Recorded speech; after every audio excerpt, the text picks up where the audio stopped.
Il y a des noms qui, dans l'espace public français, ne peuvent plus être prononcés sans faire surgir immédiatement un passé, une émotion, une polémique ou une mémoire collective. Ils ne circulent jamais seuls. Ils arrivent accompagnés d'images, de dossiers, de jugements, de souvenirs télévisés, de unes de magazines, de débats de plateau et de réactions parfois contradictoires. Bertrand Cantat appartient à cette catégorie. Laetitia Hallyday également, bien que pour des raisons très différentes. À première vue, rien ne semble relier directement l'ancien chanteur de Noir Désir et la veuve de Johnny Hallyday. Ils ne viennent pas du même univers intime, ne portent pas le même héritage artistique, ne sont pas associés aux mêmes faits publics ni aux mêmes controverses. Bertrand Cantat renvoie immédiatement à l'histoire d'un groupe majeur du rock français, puis à une affaire judiciaire qui a profondément marqué l'opinion. Laetitia Hallyday, elle, demeure liée à la dernière partie de la vie de Johnny, à son accompagnement jusqu'à la fin, puis à la bataille médiatique et familiale autour de son héritage. Pourtant, dans le fonctionnement moderne des médias, deux noms qui ne partagent pas une histoire commune peuvent être placés dans une même séquence narrative. Il suffit qu'ils possèdent chacun une forte charge symbolique. Il suffit qu'ils réveillent des réactions. Il suffit qu'ils soient capables, à eux seuls, de créer une tension dans l'esprit du public. C'est précisément ce qui rend le titre si efficace. À 62 ans, Bertrand Cantat ne semble plus euphémisé quand le nom de Laetitia Hallyday réapparaît dans le débat public. La formule suggère une parole directe, presque une révélation. Elle donne l'impression qu'un homme longtemps silencieux aurait soudain décidé de parler sans détour d'une femme elle-même, entourée de controverses médiatiques. Mais le travail journalistique impose une première précaution essentielle. Il ne faut pas confondre un effet de titre avec un fait établi. À ce jour, aucune déclaration publique récente, claire et vérifiée de Bertrand Cantat au sujet de Laetitia Hallyday ne permet de bâtir une enquête sur une prise de parole directe. L'association entre les deux noms doit donc être lue autrement. Elle ne relève pas forcément d'un échange, d'un conflit ou d'un aveu. Elle relève plutôt d'un mécanisme médiatique. Celui qui consiste à rapprocher deux figures sensibles pour créer un récit plus fort que les faits eux-mêmes. C'est ici que commence l'analyse. Bertrand Cantat et Laetitia Hallyday sont devenus, chacun à leur manière, des personnages d'un feuilleton national. Ce mot, personnage, ne signifie pas qu'ils auraient cessé d'être des personnes réelles. Il signifie que l'espace médiatique les a transformés en figures narratives. Cantat n'est plus seulement un chanteur. Laetitia n'est plus seulement une veuve. Chacun porte désormais un rôle assigné par l'opinion, par les archives, par les débats et par les récits qui se répètent. Dans le cas de Bertrand Cantat, l'opinion publique ne parle presque jamais uniquement de musique. Même lorsque son nom revient à propos de Noir Désir, d'un album, d'une chanson, d'un retour ou d'un documentaire, le passé judiciaire revient immédiatement au centre de la conversation. Il est impossible de séparer totalement l'artiste de l'homme, non parce que le débat serait simple, mais parce que la société française a profondément changé dans sa manière de considérer les violences, la responsabilité et la mémoire des victimes. Là où certains, dans les années 2000, parlaient encore de drame passionnel ou de tragédie intime, les mots employés aujourd'hui sont plus précis, plus sévères, plus politiques aussi. Les termes de violence, d'emprise, de domination et de responsabilité ont remplacé une partie du vocabulaire autrefois plus flou, parfois jugé complaisant. Ce changement de langage n'est pas anodin. Il modifie tout le regard porté sur Cantat. Il transforme chaque retour médiatique en test moral pour la société. Peut-on écouter encore Noir Désir ? Peut-on séparer une œuvre de son auteur ?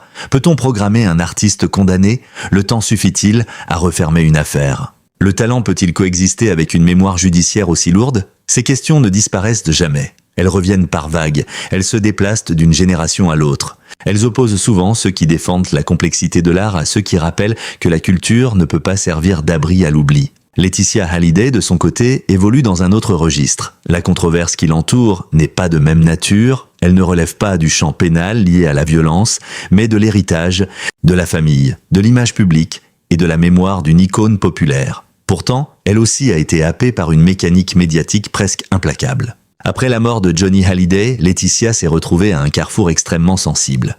Elle était à la fois la veuve, la mère de 2 filles encore jeunes, la dernière compagne d'un monument de la chanson française et la figure centrale d'une succession contestée. Dans l'imaginaire du public, Johnny n'appartenait pas seulement à sa famille.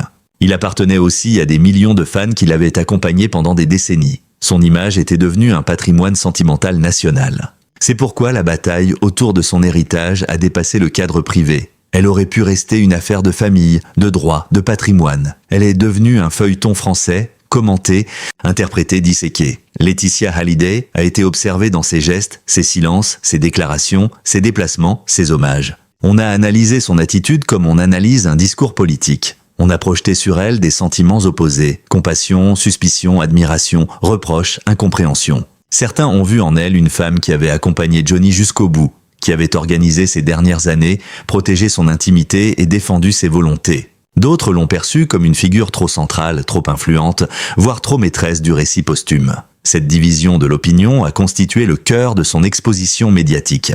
Ce qui rapproche indirectement Kanta et Laetitia Hallyday, ce n'est donc pas une histoire commune. C'est la façon dont l'espace public les traite. L'un comme l'autre ne sont plus reçus de manière neutre. Leur nom déclenche immédiatement une grille de lecture. Avant même de connaître le contenu d'une nouvelle information, le public possède déjà une opinion ou au moins une réaction instinctive. Ce phénomène est caractéristique de notre époque. Les personnalités publiques ne sont plus seulement jugées sur leurs actes récents. Elles sont jugées sur une accumulation de récits. Chaque nouvelle apparition réactive les anciennes. Chaque phrase est placée dans une archive. Chaque silence devient lui-même interprétable. Pour Bertrand Cantat, le silence peut être perçu comme une fuite, une stratégie ou une impossibilité morale de revenir au premier plan. Pour Laetitia Hallyday, le silence peut être interprété comme une prudence, une douleur, une maîtrise de l'image ou une volonté de laisser retomber les tensions. Dans les deux cas, même l'absence de parole produit du commentaire. C'est l'un des paradoxes de la célébrité contemporaine. Ne pas parler ne signifie plus disparaître. Ne pas répondre peut même renforcer la tension. Le titre qui associe Kanta et Laetitia joue sur cette tension. Il laisse entendre que quelque chose aurait été retenu, puis enfin formulé. Il met en scène une libération de la parole. Mais dans une lecture plus rigoureuse, cette formule révèle surtout la manière dont les médias créent de l'attente. Le public est invité à imaginer une déclaration, un jugement, peut-être même un règlement de compte. Pourtant, ce qui mérite enquête n'est pas nécessairement la phrase supposée. C'est l'usage de ces deux noms comme instrument de curiosité. Pourquoi ces noms fonctionnent-ils encore? Parce qu'ils contiennent chacun une dramaturgie déjà connue. Bertrand Cantat incarne la question de l'artiste déchu, du retour impossible ou contesté, de la mémoire qui refuse de s'effacer. Laetitia Hallyday incarne la question de la veuve exposée, de l'héritage disputé, de la femme transformée en gardienne d'un mythe national. Ensemble, même sans lien direct, ils produisent une tension presque automatique. Cette tension repose aussi sur la place de Johnny Hallyday dans la culture française. Johnny n'était pas simplement une star, il était une figure de transmission.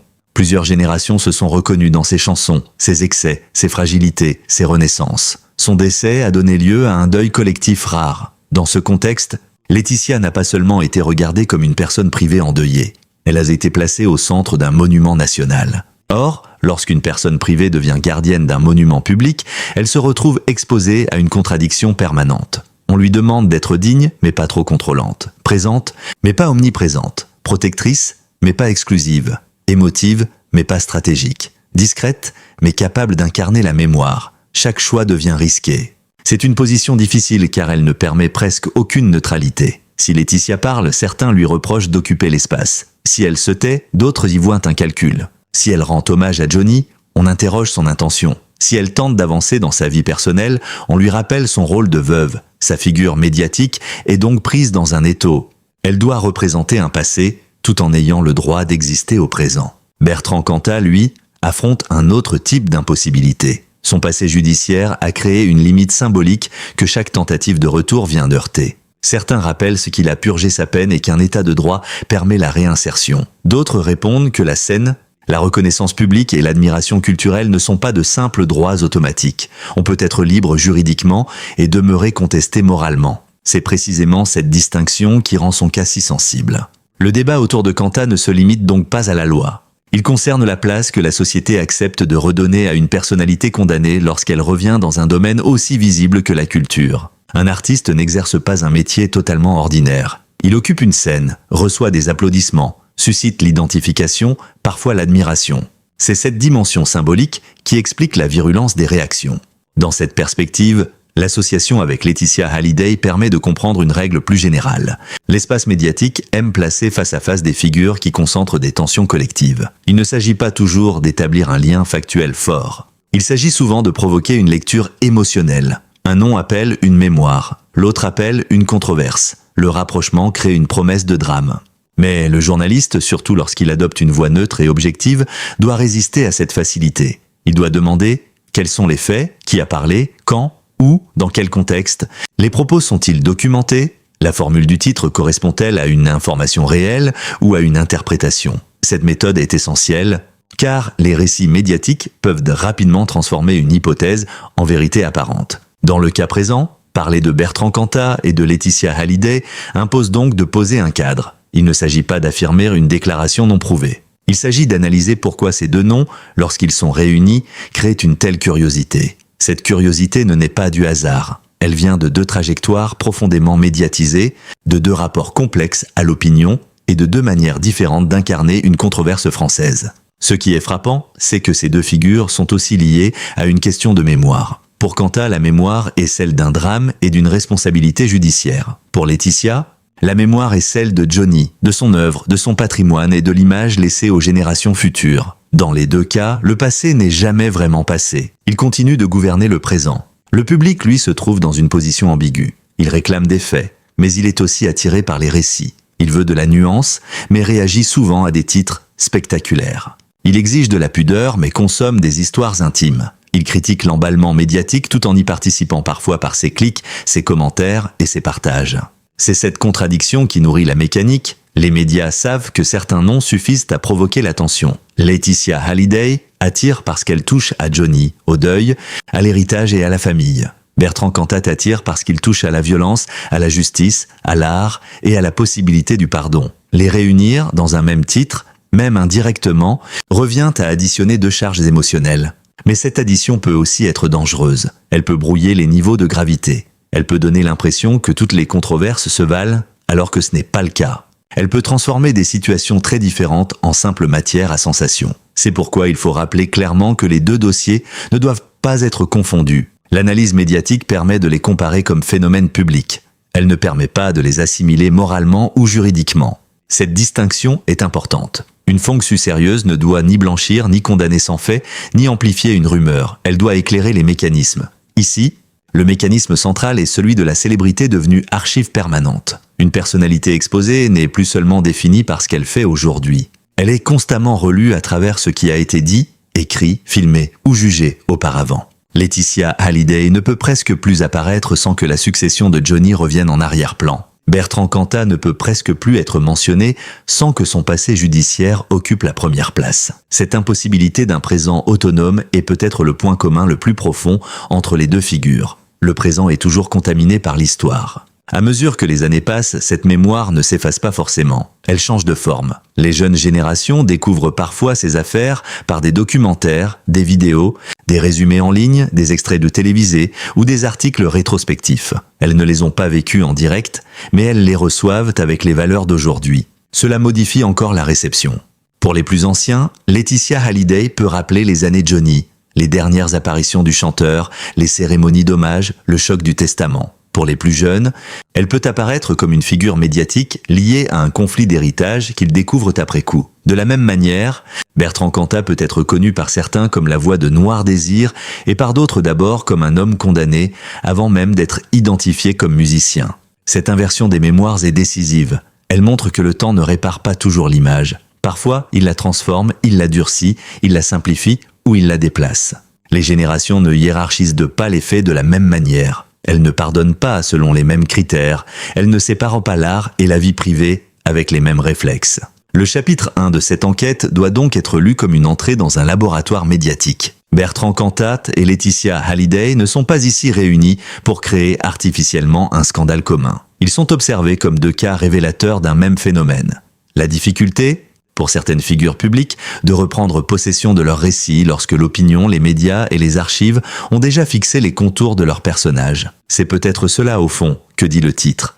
Non pas qu'un secret aurait soudain éclaté. Non pas qu'une phrase cachée aurait tout changé. Mais que certains noms restent si chargés que leur simple juxtaposition suffit à déclencher une histoire. Et cette histoire, pour être racontée honnêtement, exige plus que du bruit. Elle exige de la méthode, de la nuance et une attention constante aux faits. Avant d'entrer plus précisément dans le parcours de Bertrand Cantat, il fallait donc comprendre ce décor. Nous ne sommes pas seulement face à deux personnalités connues. Nous sommes face à deux récits publics devenus presque autonomes. Deux récits que les médias peuvent réactiver à tout moment. Deux récits que le public croit connaître, mais qu'il continue pourtant de commenter, de contester et de réinterpréter. La question centrale devient alors la suivante. Lorsqu'un nom public est chargé de tant d'histoires, peut-il encore être entendu autrement que par le prisme de son passé ? Ou bien, certaines figures, une fois entrées dans la mémoire polémique d'un pays, sont-elles condamnées à ne jamais pouvoir s'en extraire complètement? Bertrand Cantat a 62 ans. Son âge, dans le récit médiatique, n'est pas un simple détail biographique. Il fonctionne comme un marqueur, celui d'un homme arrivé à un moment de sa vie où le silence, le retrait, la justification ou la tentative de retour ne sont plus reçus comme ils l'étaient auparavant. Pendant longtemps, l'histoire publique de Cantat fut structurée par une tension entre admiration artistique et condamnation morale. Noir Désir avait occupé une place singulière dans le rock français. Un groupe engagé, littéraire, sombre, intense, dont les chansons accompagnaient une génération. Mais après 2003, cette histoire musicale ne pouvait plus être racontée comme avant. La condamnation de Cantat a déplacé son image. Pour une partie du public, il n'était plus possible de parler de lui d'abord comme d'un artiste. Pour d'autres, il fallait maintenir une distinction entre l'œuvre et la personne. Cette fracture n'a jamais vraiment disparu. Elle revient à chaque fois qu'un documentaire, une enquête, un concert annoncé ou une archive audiovisuelle relance son nom. En 2025, le documentaire Netflix de Rockstar à Tueur, Le cas Cantat, a réactivé ce débat. La série documentaire, selon Le Monde, revient notamment sur la façon dont les médias avaient traité l'affaire Marie Trintignant et sur le regard porté avant l'ère #MeToo sur les violences faites aux femmes. Cette relecture ne se contente pas de raconter le passé. Elle interroge la manière dont une société avait pu, à certains moments, atténuer la gravité d'un fait en l'enveloppant dans les mots du drame amoureux, du geste fatal ou de la tragédie privée. La même année, la justice française a rouvert le dossier lié à Christina Radi, ancienne épouse de Bertrand Cantat morte en 2010. Le Monde a rapporté en juillet 2025 que le parquet de Bordeaux avait rouvert une enquête préliminaire concernant d'éventuelles violences conjugales. Après la diffusion du documentaire et l'apparition de nouveaux témoignages, il faut ici rester rigoureux. Une réouverture d'enquête n'est pas une condamnation. Elle signifie que la justice estime nécessaire d'examiner des éléments. Elle ne permet pas de conclure à elle seule. Mais sur le plan médiatique, l'effet est considérable. Une affaire que beaucoup pensaient classée revient dans l'espace public. Le passé redevient présent. Le nom de Cantat se trouve de nouveau confronté à une question simple et difficile. Que fait-on d'une figure culturelle lorsque son histoire personnelle et judiciaire occupe désormais plus de place que son œuvre? C'est ici que le parallèle indirect avec Laetitia Hallyday apparaît, non pas comme une comparaison morale, mais comme une comparaison médiatique. Laetitia n'est pas associée au même type de fait. Elle n'a pas le même statut dans l'imaginaire public, mais elle aussi vit sous le régime de l'archive permanente. Chaque prise de parole, chaque photo, chaque hommage à Johnny, chaque décision liée au patrimoine ou à l'image du chanteur est relue à travers le conflit successoral. Dans les deux cas, le présent ne suffit jamais. Il est toujours rattrapé par l'avant. Cantat ne peut pas être seulement un ancien chanteur, Laetitia ne peut pas être seulement une veuve ou une mère. Tous deux sont devenus des symboles dans des récits qui les dépassent. Ce mécanisme explique pourquoi les formules spectaculaires circulent si facilement. Dire que Cantat n'a plus peur de parler de Laetitia Hallyday revient en réalité à mettre en scène une confrontation imaginaire entre deux figures controversées. Or, le rôle d'une fangsu sérieuse n'est pas d'amplifier cette illusion, il est de la démonter. Cantat n'a pas besoin d'avoir parlé de Laetitia pour que son nom soit utilisé dans un récit où elle apparaît. Il suffit que les deux soient associés à des controverses nationales, à des débats télévisés, à des lignes de fracture dans l'opinion. Cette association est médiatique avant d'être factuelle. Le cas Cantat interroge en profondeur la responsabilité culturelle. Peut-on réécouter Noir Désir sans oublier Marie Trintignant? Peut-on parler de talent sans neutraliser la gravité d'un passé judiciaire? Peut-on laisser le temps produire une forme d'oubli? Ou faut-il considérer que certaines mémoires ne doivent jamais devenir décoratives? La réponse varie selon les lecteurs, les générations et les sensibilités. Mais une chose est claire, depuis plusieurs années, la société française accepte de moins en moins les récits qui réduisent les violences à des accidents de parcours. Le changement de vocabulaire est central. Ce qui était jadis présenté par certains comme un drame intime est désormais replacé dans une lecture plus large. Domination, emprise, violence, responsabilité, mémoire des victimes. Dans cette nouvelle grille de lecture, chaque retour médiatique de Bertrand Cantat devient un test collectif. Non pas seulement un test sur lui, mais sur ceux qui le programment, le défendent, le commentent, on l'invite ou le transforment en personnage de récit. Laetitia Hallyday occupe une autre place dans la culture française. Elle n'est pas chanteuse au sens où Johnny l'était. Elle n'a pas bâti une œuvre artistique comparable à celle de son mari. Pourtant, depuis la mort de Johnny Hallyday, elle est devenue une figure centrale du récit posthume du rocker. Le 5 décembre 2017, la disparition de Johnny Hallyday a provoqué un choc national. L'hommage populaire, les images de Paris, la foule, les motards, les chansons reprises en boucle ont donné à ce moment une dimension presque historique. Laetitia Hallyday, est alors apparue au premier rang. Veuve, mère de Jade et Joy, gardienne immédiate de la mémoire familiale. Mais très vite, l'émotion collective s'est transformée en feuilleton judiciaire et médiatique. Le testament de Johnny, les droits artistiques, les biens immobiliers, la place de Laura Smet et David Hallyday, les relations familiales, tout est devenu matière à débat public. Le conflit autour de l'héritage a durablement modifié l'image de Laetitia. En juillet 2020, le Parisien rapportait l'annonce d'un accord définitif entre Laetitia Hallyday et Laura Smet dans un conflit qui avait opposé la veuve de Johnny aux deux aînés du chanteur. Ce conflit a créé une dramaturgie puissante. D'un côté, Laetitia pouvait être vue comme celle qui avait accompagné Johnny jusqu'à la fin, organisé sa vie, protégé ses dernières années et assumé ses dernières de volonté. De l'autre, une partie de l'opinion l'a perçue comme une figure trop centrale, trop puissante, trop présente dans la gestion d'un héritage qui concernait aussi les enfants aînés du chanteur. Là encore, le débat dépasse la personne. Il touche à une question française très sensible. À qui appartient la mémoire d'un artiste populaire ? À sa famille légale ? À ses enfants ? À son public ? À ceux qui gèrent les droits ? Aux maisons de disques ? Aux médias ? À l'histoire nationale ? Laetitia Hallyday se retrouve au croisement de toutes ces réponses. Elle n'est pas seulement une héritière, elle est devenue une interface entre Johnny et le monde d'après Johnny. Chaque projet posthume, chaque hommage, chaque exposition, chaque anniversaire ravive cette position. C'est ce qui explique la force des réactions. Johnny Hallyday n'était pas seulement un chanteur, il représentait une forme de patrimoine sentimental français. Beaucoup de Français n'avaient jamais rencontré Johnny, mais avaient le sentiment de le connaître. Dans ce contexte, toute décision privée devient publique. Toute querelle familiale devient affaire nationale. Toute parole de Laetitia est reçue comme un acte de mémoire ou comme une stratégie d'image. Ce mécanisme rejoint, sur un autre terrain, celui qui entoure Bertrand Cantat. L'individu disparaît derrière le symbole. Laetitia n'est plus seulement Laetitia. Cantat n'est plus seulement Cantat. Ils deviennent des surfaces de projection. Le public y place ses colères, ses fidélités, ses contradictions. Mais il faut garder une différence essentielle. Les controverses ne sont pas équivalentes. Dans le cas de Cantat, le débat est lié à des faits judiciaires et à des questions de violence. Dans le cas de Laetitia, le débat relève principalement de la famille, du patrimoine, de l'image publique et de la gestion d'un héritage. Les comparer directement serait une erreur. Les analyser comme deux exemples de pression médiatique est plus juste. L'expression « je ne plus être euphémique » prend alors un sens journalistique. Elle ne signifie pas que Bertrand Cantat aurait livré une vérité cachée sur Laetitia. Elle signifie que l'époque, elle, ne parle plus de ces figures avec les mêmes précautions qu'autrefois. Les médias, les documentaires, les publics connectés et les nouvelles générations exigent davantage de précision. Ils veulent en savoir qui parle, sur quelles preuves, avec quel intérêt et selon quelle responsabilité. Dans ce climat, Laetitia Hallyday demeure une figure surveillée. Elle peut susciter de la compassion lorsqu'elle évoque le deuil, la solitude, la transmission à ses filles. Elle peut aussi déclencher la critique lorsqu'elle apparaît comme l'unique porte d'entrée vers l'héritage Johnny. Cette ambivalence est devenue sa condition médiatique. Bertrand Cantat, lui, demeure dans une zone encore plus lourde. Celle d'un artiste dont le nom est lié à une condamnation pénale et à des débats toujours ouverts sur la responsabilité, la mémoire et la possibilité du retour. La réouverture du dossier Radi en 2025 a rappelé que son histoire publique n'était pas stabilisée. Ainsi, le vrai sujet n'est pas ce que Cantat aurait dit de Laetitia. Le vrai sujet est la manière dont deux noms peuvent être utilisés pour fabriquer une promesse de révélation.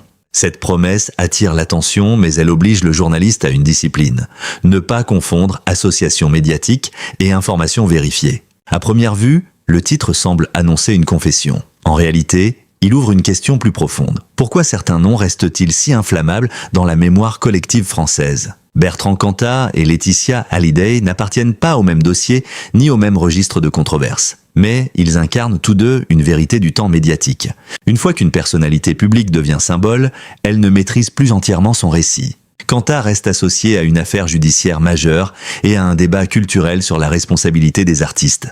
Laetitia Hallyday reste associée à l'après-Johnny, à la succession, à la mémoire d'un monument populaire et aux fractures familiales rendues publiques. L'un et l'autre montrent que la célébrité ne protège pas du jugement, elle l'amplifie. Alors, que faut-il retenir ? Peut-être ceci. L'époque ne se contente plus des légendes. Elle demande des faits, des sources, des nuances.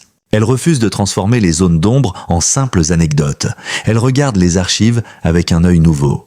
Et vous, qu'en pensez-vous ? Cette association entre Bertrand Cantat et Laetitia Hallyday relève-t-elle d'un vrai sujet culturel ou seulement d'un effet de titre destiné à provoquer la curiosité ? Pensez-vous que le public français juge aujourd'hui plus sévèrement ces anciennes icônes qu'il ne le faisait il y a 20 ans ?